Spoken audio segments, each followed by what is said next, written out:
Imagine, if you will, a podcast. A podcast beyond that which is known to man. It exists in both fandom and discovery, in viewing and critiquing. My name is Matt Hurt. This is Anthology.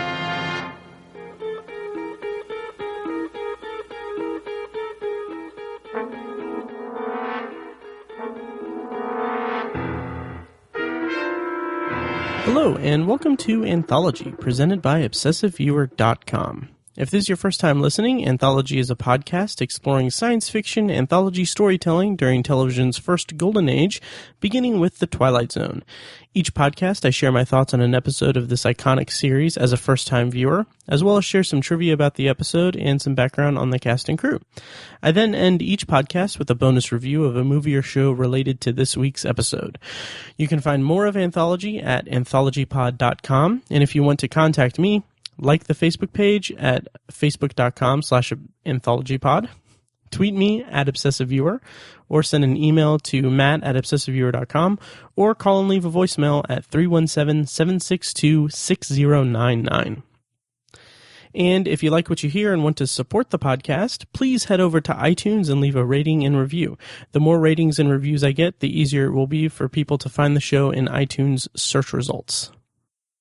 This week on Anthology, I'll be discussing The Purple Testament. It's the 19th episode of The Twilight Zone's first season, and it aired on February 12th, 1960 on CBS. I'll also be sharing my brief thoughts on Nightmare at Ground Zero, an episode of Suspense written by Rod Serling that aired in August of 1953. But first, I just want to mention Shocktober in Irvington. This is a one-night event screening of short horror films from local filmmakers here in Indianapolis, Indiana, presented by my podcast, The Obsessive Viewer. Basically, we've rented out the Irving Theater for the night to screen short horror films, interview the filmmakers, raffle off DVDs, Blu-rays, gift cards to businesses in the Irvington area. It's our third year doing it, and it's always a really fun time. All the proceeds go to the local Irvington Historical Society. Find more information and a link to buy tickets to the event at shocktoberinirvington.com. I should also mention that it's on October 14th, 2016 this year. So that was just a quick plug, and now let's dig into The Purple Testament. As always, I'm going to start the review with a rundown of the plot, courtesy of the Twilight Zone Companion by Mark Zicree. Lieutenant Fitzgerald is a man who has found his own special wartime hell. Looking into the faces of his men prior to a battle, he sees a peculiar light on the faces of those who are to die. Captain Riker, his close friend and superior officer, scoffs at this, until Fitz sees the odd light on his face. Nevertheless, Riker feels duty-bound. He goes into combat and is killed. Soon after, Fitz is relieved to hear that he is being sent back to the division headquarters. Packing to go, he glances in a mirror and is horrified to see the same terrible light on his face as on the others. As he gets into a jeep, a sergeant cautions the driver that there are mines on the road. "Relax," the driver tells Fitz. "We've got a 4-hour drive ahead of us." Fitz replies, "I doubt it." A while later, the sergeant and his men hear the sound of a distant explosion. Okay, so starring in this episode is William Reynolds as Lieutenant Fitzgerald. This is his only episode of The Twilight Zone, and he began his acting career in 1951 and had several credits, but stopped acting in 1978, and he's still alive today. I'm not sure why he stopped acting in 78, but like I said, he had several credits under his belt, so good for him. This episode also stars Dick York as Captain Riker. He was born in Fort Wayne, Indiana, which is it's relatively close to my neck of the woods here in Indianapolis. It's far north. He is in 2 episodes of The Twilight Zone. This is the first of the 2. The next is the episode A Penny for Your Thoughts, which I'm not sure which season that's in, but I believe season 2. I don't have it in my notes like I usually do. Dick York, perhaps best known for starring in Bewitched for 170 episodes. And playing Captain Gunther is Barney Phillips. This is his first of 4 Twilight Zone appearances. Next is Season 2's A Thing About Machines. And after that, he will appear in Season 2's Will the Real Martian Please Stand Up, which I'm really excited for, because I've seen stills of his face in the episode. They're kind of iconic images from the Twilight Zone, basically. And I have no context for it other than the title of the episode, so I'm really looking forward to watching that episode. That's one of those episodes that I'm looking forward to just because the name is iconic in the kind of grand mythos of the Twilight Zone. The next one of those examples is going to be The Monsters Are Due on Maple Street. That's a big one from just my passing familiarity with the cultural impact of the Twilight Zone. That and other examples are To Serve Man, A Stop at Willoughby. So I'm looking forward to getting to these big, what I'm perceiving as these big defining episodes of the series. Writer for this episode is Rod Serling. And it's worth mentioning that Serling, when he was in the when he was in the Army, he served in a parachute infantry regiment during the liberation of the Philippines, where this episode is set. So that's interesting, and I'll get into my thoughts on the episode itself and the content of it, but I wonder how much his experience influenced his writing for this episode. Director for this episode is Richard L. Baer. This is his second of 7 episodes of The Twilight Zone. We previously saw his work in one of my favorite episodes so far, Third from the Sun, and his next episode is Season 2, Episode 7, Nick of Time. All right, so let's dig into my thoughts as a first-time viewer of this episode of The Twilight Zone.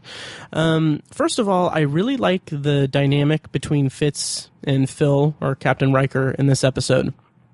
The script did a wonderful job just showcasing the bond that these two shared in war and the friendship they have. And that's really important going forward in the episode, of course. It reminded me a lot of... I can't remember the names in Band of Brothers. They're actually, obviously, they're based on real people. But the Ron Livingston and the guy from Homeland, I wish I would have put it in my notes. I apologize. But it reminds me of that kind of friendship and camaraderie. And as far as the concept for this episode, I like the glow effect a lot as an idea. And I think it works really well for the story being told in this episode. However, the dialogue before Fitz explains what exactly it is he sees and says that he sees a light, before that, he shows Phil a piece of paper on which he wrote down the names of the dead soldiers. And in that moment, it made me really interested and really curious to see what the story would have been like if Fitz simply intuited the deaths. For instance, if he wrote down the names just because he was compelled to do so, and then slowly realized that what he's writing is the names of the dead before each mission. Of course, that would change the entire episode, and that's not a mark on the episode at all. It's just, as a concept, it's something that I would have been interested to see. Regardless, I really like how the episode handled the way that Fitz is haunted by this ability. I mean, it speaks a lot to not only the character, but it also makes the character himself an audience conduit for the kind of the show's theme of the hell and senseless death of war, basically. Specifically, I like that he worries that this is how it will always be for him. Like, he's very vocal about how he seems terrified that every day for the rest of his life he's going to see the death before it happens for each soldier. And being in war, that's got to be hell. And what I got from his remarks about that is that the war has already been hell for him, and what he's living with day to day was already tearing away at his psyche and his mind. And the thought of having to look into the faces of men who are about to die and then carrying that knowledge with him without being able to prevent it in any way is just too much for him to bear. And I really liked that representation of it, and that really was really good at displaying the theme and the subtext for the episode. And it's also supported in the dialogue after he sees the young soldier Smitty die in the hospital bed.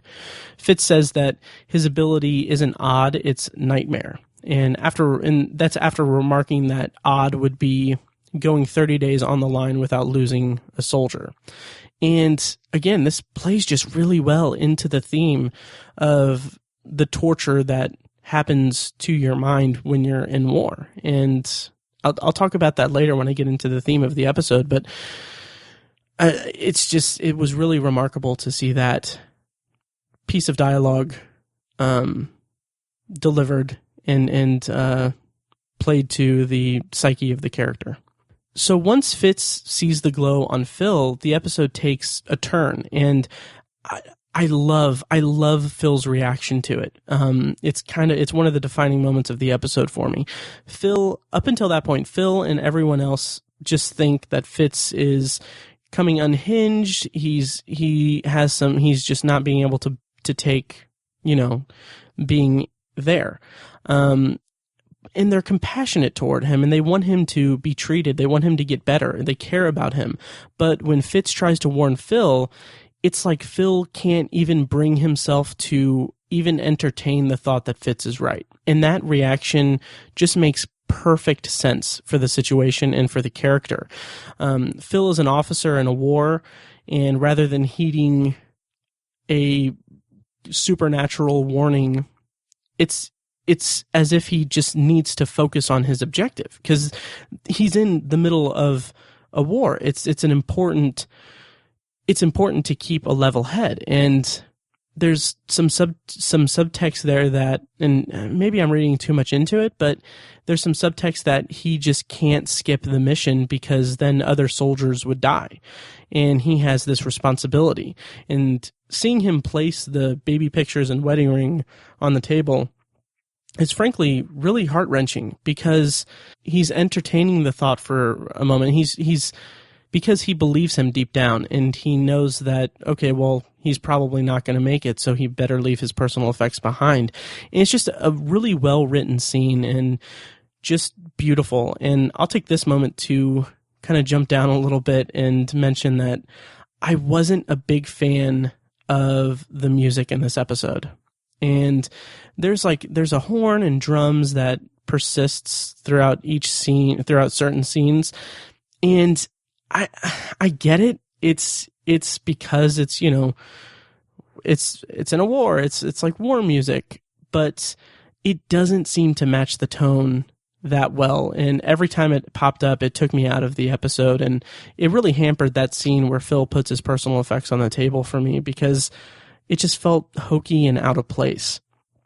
So anyway, after that scene, we see a soldier beg Fitz for reassurance that he'll survive. And this was really interesting to me because it paints an almost godlike picture of Fitz, while Fitz himself is tormented by this gift that he has and never asked for. And I wish that there was more of that in this episode, to be honest, although I recognize that they have a finite amount of screen time that they can have for the story, and they've already allocated a lot of time to developing his ability and developing his character as his superior officers are confronted with this ability. So in that case, I'm glad that this scene with the soldier begging for reassurance, I'm glad that made it into the episode either way, and I'm not disappointed that there wasn't more to it, although I think that the story could have benefited with a little bit more of that, but it was a nice touch to include it. So after Phil's death, Fitz puts Phil's dog tags on the table next to the ring and baby pictures, and man, that was just a really emotional scene and a really good way to bring the emotional punch of Phil leaving the items behind. It brought it full circle. And also, just a little note, it had a good score to it in that scene, so that it didn't have the drums or the horn blaring. It was a more melancholy tone, and that really helped bring the emotion to the forefront for me as well.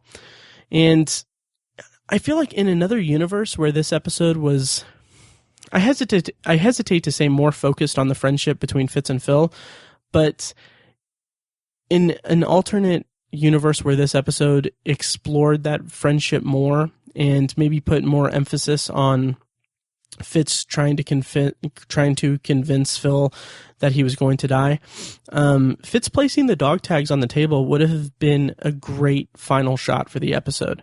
And like I said, the entire episode could have been about Fitz trying to convince Phil, and I mean, that's more a mark of how much I enjoyed their dynamic on screen more than anything. And that's not a fault in the actual episode. It's just that I really liked the emotion in the friendship and the scenes between Fitz and Phil. So after Phil's death, there's a scene with him and the superior officer where he's going through Phil's effects, and he says, war stinks. And it's an extension of the scene where Fitz puts the dog tags on the table. But when the superior officer just is going through saying, like, it's such a shame that he, a wife of 7 years, I know that you were close with him, and he's left behind two little boys. It hammers home that theme so strongly, and I'll talk about it a little bit later, but it was just beautiful. And so after that, Fitz sees the light in the mirror and on his face, and this is a nice touch. And in retrospect, it's clearly where the episode was heading. I mean, you give a character the power to foretell death that's contingent on his vision, and it just makes narrative sense that he'd see it in a mirror to kind of close out the whole story. And also goes back to his rant about his ability being a nightmare more than anything. And he says that he wants, them to poke his eyes out or, take his eyesight away, basically.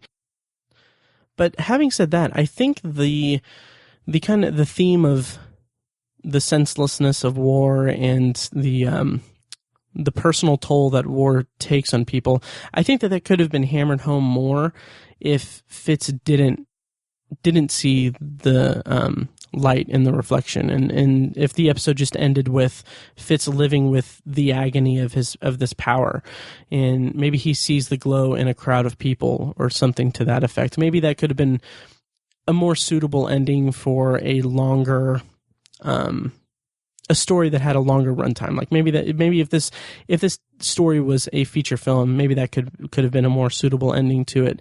So none of that is to say that I didn't like the ending. I actually did. And it concluded the episode well.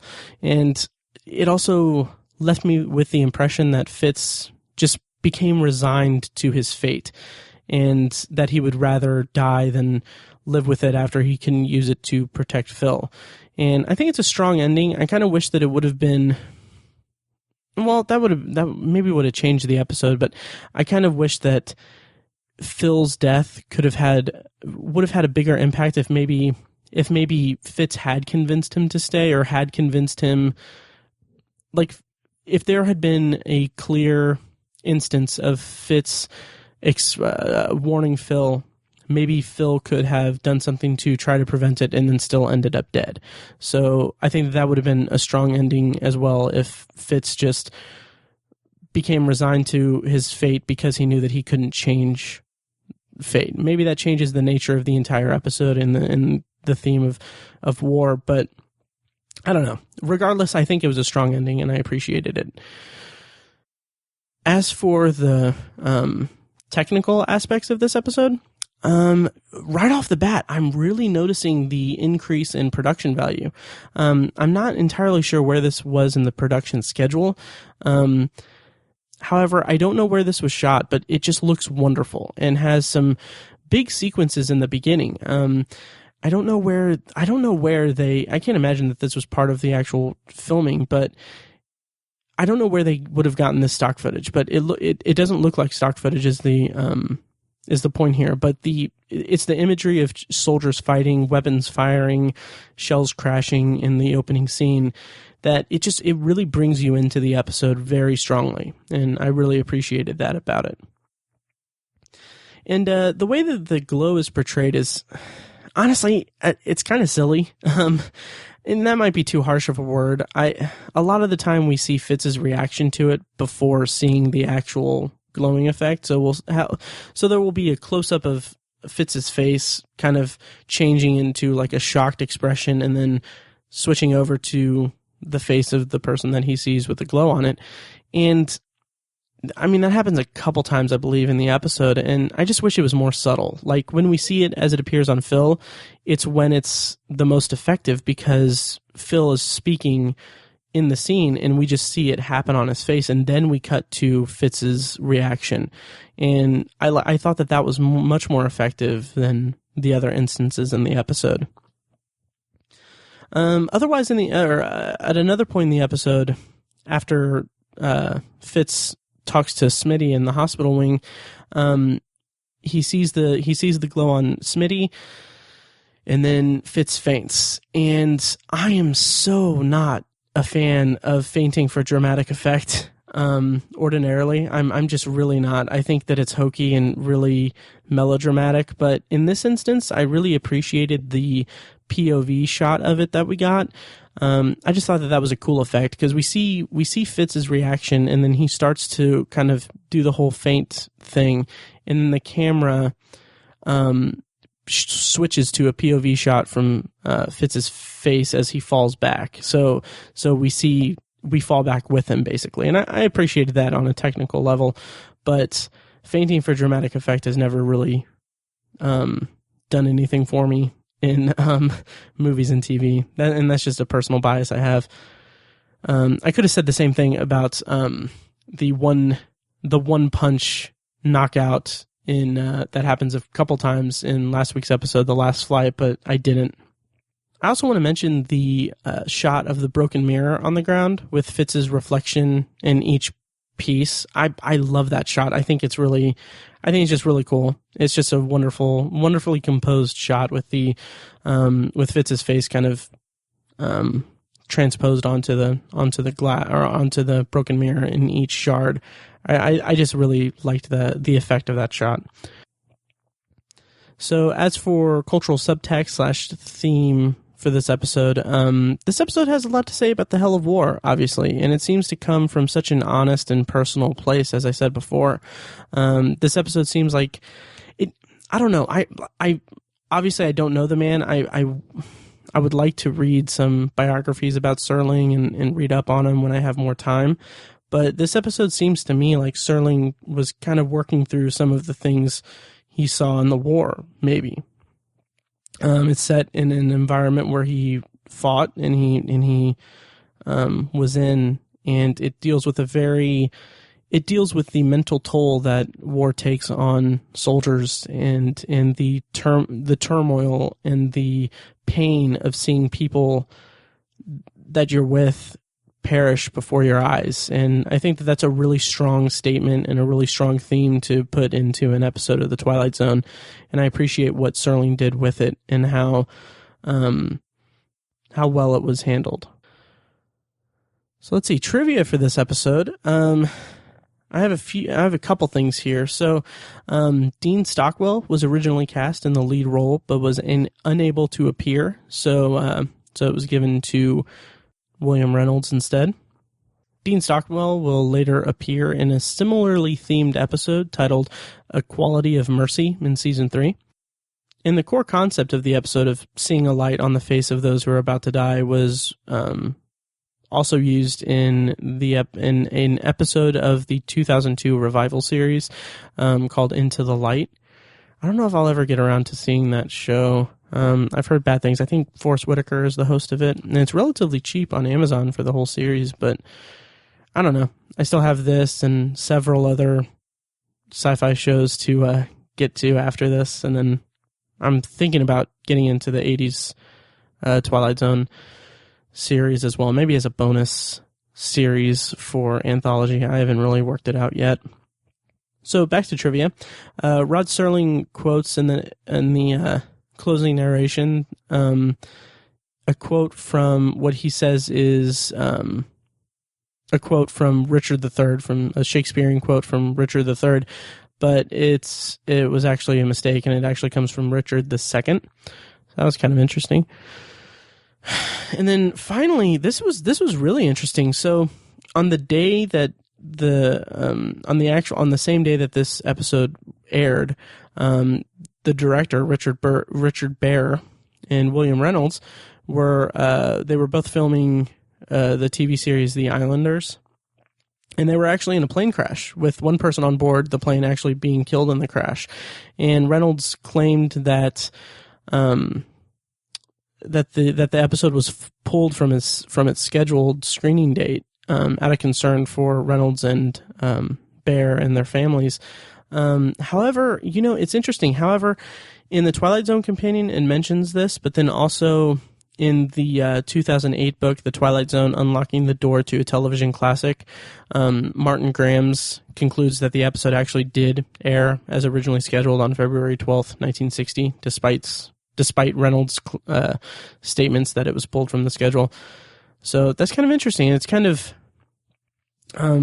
terrifying that they were in a plane crash. And it's funny because I have a quote here from the Twilight Zone companion. So this is a quote from Richard Baer. Quote, "The evening that it was to be aired in first run, Bill Reynolds and I were in the middle of the Caribbean swimming for our lives, with 3 broken legs between the two of us. We were 4 miles off the coast of Jamaica, swimming on our backs toward shore, about 40 feet apart, when I yelled over to Bill and said, 'Bill, how are you doing?' He answered, 'I'm making it.' A little later, I called over again, 'You know what's playing tonight?' And he said, 'Yeah, the Purple Testament.' And I said, 'Bill, please don't look at me.'" Which I thought was that's a really funny. That's a funny anecdote about a horrible situation, and fortunately they survived it. And only one person aboard the plane was actually killed in the crash. There were a total of 5 people on the plane. So that was an interesting tidbit about the trivia behind the episode. So overall, I enjoyed this episode. There wasn't anything inherently wrong with it, although I did have minor nitpicks like the music, and I guess I did wish that there was a little more about the soldiers reacting to Fitz and his ability. And even though those weren't major problems, the episode didn't really blow me away all that much. The emotion is there and the concept is really strong, but at the end of the day, I just think that it's just a really solid Twilight Zone episode, and I wouldn't take anything away from it, but it likely won't make any top 10 list for me for this season. Okay, before we move on to this week's bonus review, here's a highlight from episode 166 of The Obsessive Viewer, a weekly movie and TV podcast I host with my friends Mike and Tiny over at obsessiveviewer.com. It's not even just beloved amongst Pixar fans. I think I've told this story before, but in my classroom at the beginning of the year when we talk about like plot diagramming, and I play a little game where you have to vaguely introduce a plot using the plot points, but you can't list names, and then the class has to guess what your movie or your story or your book is. And I had to ban Finding Nemo because without fail, in every class, every year, somebody would do Finding Nemo. And sometimes multiple kids would do Finding Nemo. Wow. And it's not like out of 4 groups. So like 4 movies per class, which is to say 16 movie choices a day at most, I would get 4 Finding Nemos. Oh my gosh. Kidding. You can find The Obsessive Viewer on iTunes, Stitcher, Google Play, and at obsessiveviewer.com. And you can find the episode you just heard a clip from at obsessiveviewer.com/OV166. Okay, so today's bonus review is an episode of Suspense from season 5 of Suspense, episode 42. It's titled Nightmare at Ground Zero. It's available in its entirety on YouTube. The link is in the show notes of this episode, and you can also find it at anthologypod.com/014. The brief summary of the plot of Nightmare at Ground Zero is written by Rod Serling, and it aired in 1953. And the plot summary, just a brief plot rundown, is The Nevada Proving Ground is set for another nuclear bomb blast at 4 a.m. A harried artist is rushing to finish the mannequins he's been hired to construct that will populate a house at Ground Zero. His nagging wife, who does nothing but complain about his work, finally pushes him over the edge. So this episode revolves around an artist who makes dummies for nuclear bomb test sites, and he's in this unhappy marriage and has a strange affection for the dummies that he creates. He's kind of consumed by his work, basically. And he has this deadline to fill a house with dummies before the nuclear bomb test. And what's interesting is that this house is a fully functioning house. There's electricity. It's a house, basically. I'm not entirely sure if during the 40s and 50s if they actually did this kind of thing. I imagine that they did. I'm just showing my ignorance of the era, but it was just interesting to see depicted on a television show. And there's something inherently creepy to me about dummies on screen, and it's just unsettling to me. So that made this viewing experience just pretty memorable to me, really. And the relationship between the lead and his wife is interesting to me. She's lonely since he's so focused on his work. And there's something to be said about his wife not sharing his passion or supporting his interests or passions. There's something there along those lines in the story. It isn't quite fleshed out all that much, and I might be reading into something that isn't there. But I was still able to latch on to that, at least in one piece of dialogue, and I found it to be an interesting angle. And it also gave more, more depth to the dynamic between the husband and wife, aside from just being, the man having just a shrill wife who screams at him.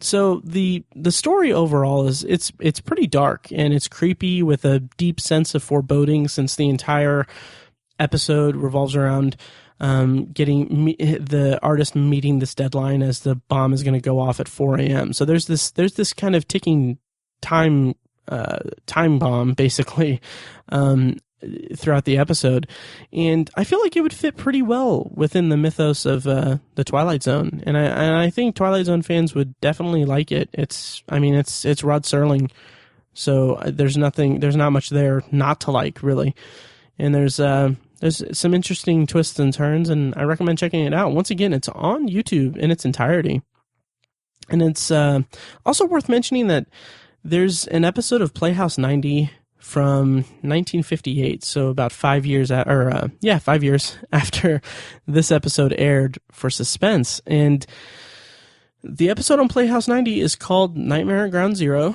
and it's based on a book, and Serling has a writing credit for it. He shares a writing credit with some, I think, one or two other screenwriters, and the plot doesn't sound that similar from what I heard, from what I understand from the plot. It's about a mistake happening at the first nuclear bomb test site, and then people trying to fix it. It kind of sounds like more comedic in nature than what this episode was.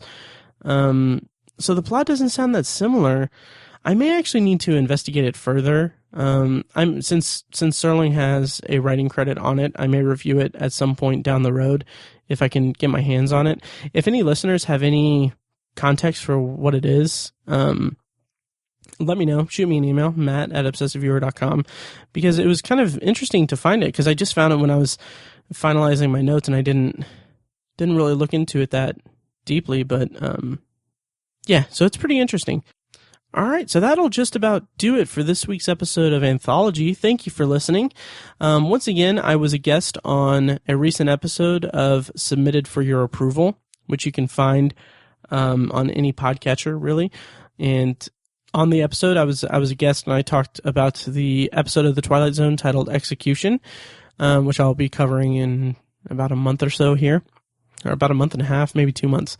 So if you want to hear my thoughts on that, go check it out. It's episode 26 of Submitted for Your Approval. I had such a good time chatting with Brandon, the host over there, and I think that after I finish the first season of The Twilight Zone, I might invite him on to do kind of a season 1 wrap-up episode, because I feel like, his show will conclude the first season before Anthology does, but we'll hit the end of the first season around the same time, so it'll be good to compare notes and get some crossover here. Yeah, so again, that'll about do it. Next week on Anthology, I'll be reviewing episode 20 of the Twilight Zone's first season, titled Elegy, and I'll conclude that episode with a bonus review of the 1958 film Queen of Outer Space, which was written by Elegy's writer Charles Beaumont. Until then, thank you for listening, and I'll see you guys next week.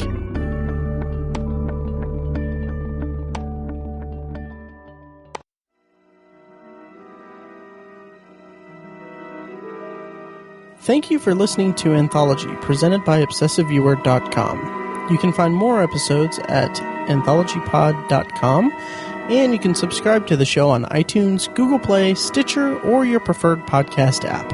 If you'd like to help support the podcast, please take a few minutes to leave a rating and a review on iTunes. The more reviews I get, the higher the show will be ranked in iTunes search results, making it easier for people to discover it and grow the podcast.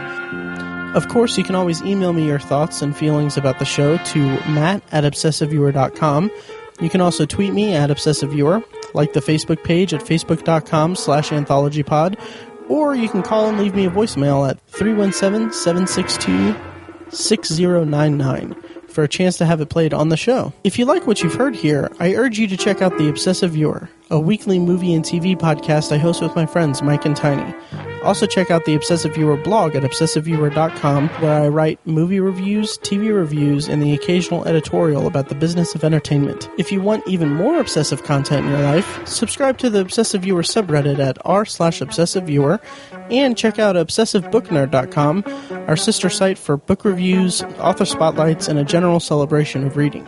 Finally, if you're philosophically curious, check out my friend Tiny's side project podcast, The Secular Perspective, which explores the concepts of faith, religion, and existence from the perspective of secular hosts. You can find that at thesecularperspective.com. Once again, thank you very much for listening, and I'll see you next time.